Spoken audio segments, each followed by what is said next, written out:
Assalamualaikum warahmatullahi wabarakatuh. Peta dan inti kandungan surat An-Nisa. Dari sisi nama, An-Nisa berarti perempuan, dalam bentuk plural atau banyak. Beberapa surat dalam Al-Quran juga punya relasi dengan perempuan, seperti surat Maryam, Ibunda Nabi Isa, surat Al-Mumtahanah, perempuan yang diuji, atau surat Al-Mujadilah, perempuan yang mendebat Rasulullah. Setelah pembentukan umat di surat Al-Baqarah dan membangun imunitas dalam surat Al-Imran, bahasan surat An-Nisa adalah tentang sistem sosial yang islami, yaitu kehidupan sosial yang berbasis tauhid, bahwa Allah satu-satunya yang berhak membuat aturan. Iman seorang hamba diukur dari kepatuhannya pada aturan Allah.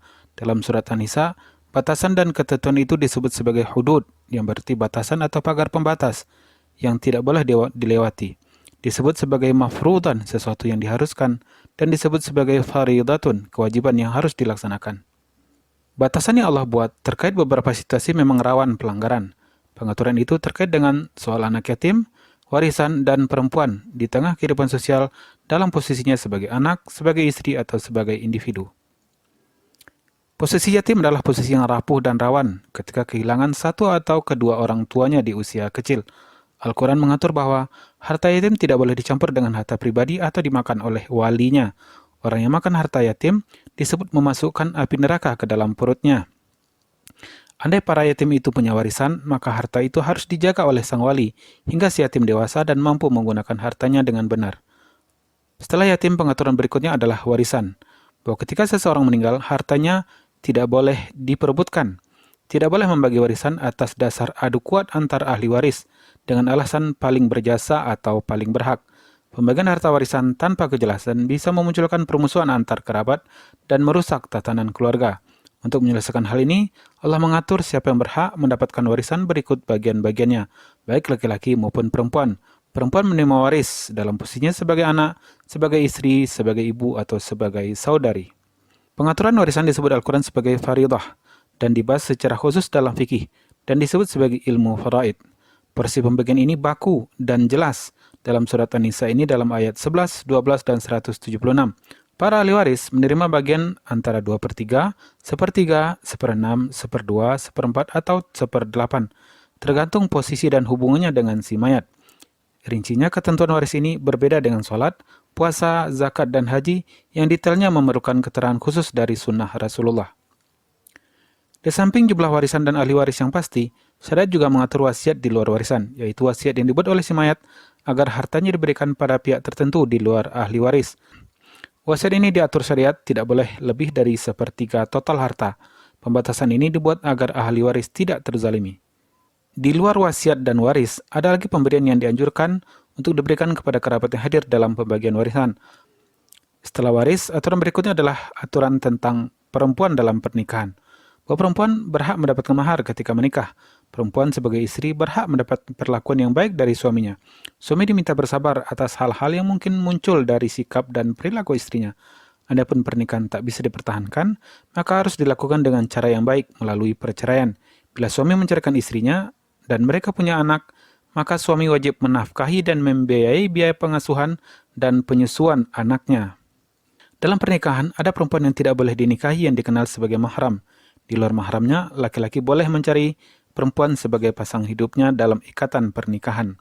Allah mengharamkan laki-laki menggunakan hartanya untuk mendapatkan perempuan tanpa ikatan pernikahan.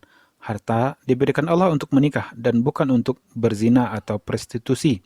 Tidak ada lelaki yang karena kondisi tertentu tidak cukup dengan satu istri, maksimal yang diizinkan adalah 4 orang istri dengan syarat adil dan memenuhi kewajiban nafkahnya. Pengaturan Allah tentang poligami adalah solusi masalah yang berpotensi muncul di tengah masyarakat.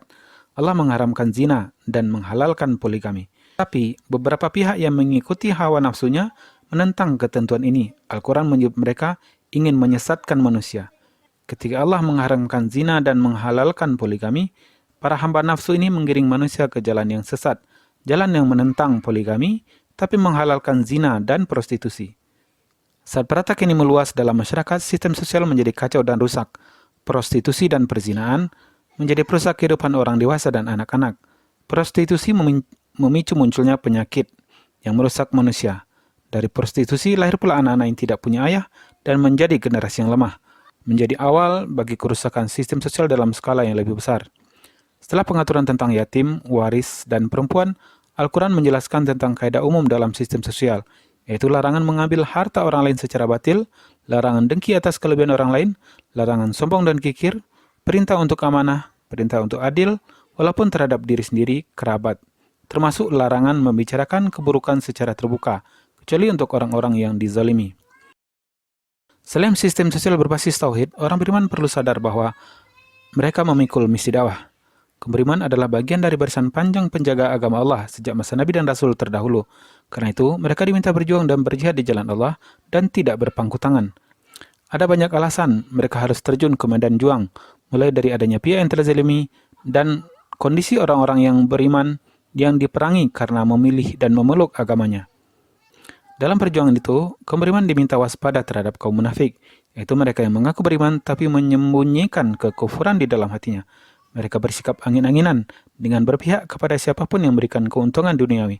Tapi Allah mengetahui siapa mereka sebenarnya, dan kelak akan dikumpulkan bersama orang-orang yang kafir. Sementara itu, dari luar, ada kaum Yahudi yang memiliki kebencian dan permusuhan yang sangat terhadap dakwah Rasulullah. Mereka merasa suci dan memandang rendah pihak lain. Mereka menolak beriman pada dakwah Rasulullah seperti bangkangnya mereka terhadap dakwah Nabi Musa. Mereka bahkan menghalangi manusia agar jauh dari agama Allah dengan berbagai daya upaya. Setelah uraian tentang kehidupan sosial yang berbasis tauhid, manusia diberi pilihan. Apakah mereka memilih tuntunan Allah atau jalan sesat memperturutkan nafsu dan syahwat orang-orang bodoh? Surat ini dimulai dengan seruan Ya Ayuhan Nas, seruan kepada manusia untuk bertakwa, dan ditutup pula dengan Ya Ayuhan Nas, agar mereka memilih jalan terbaik untuk hidupnya.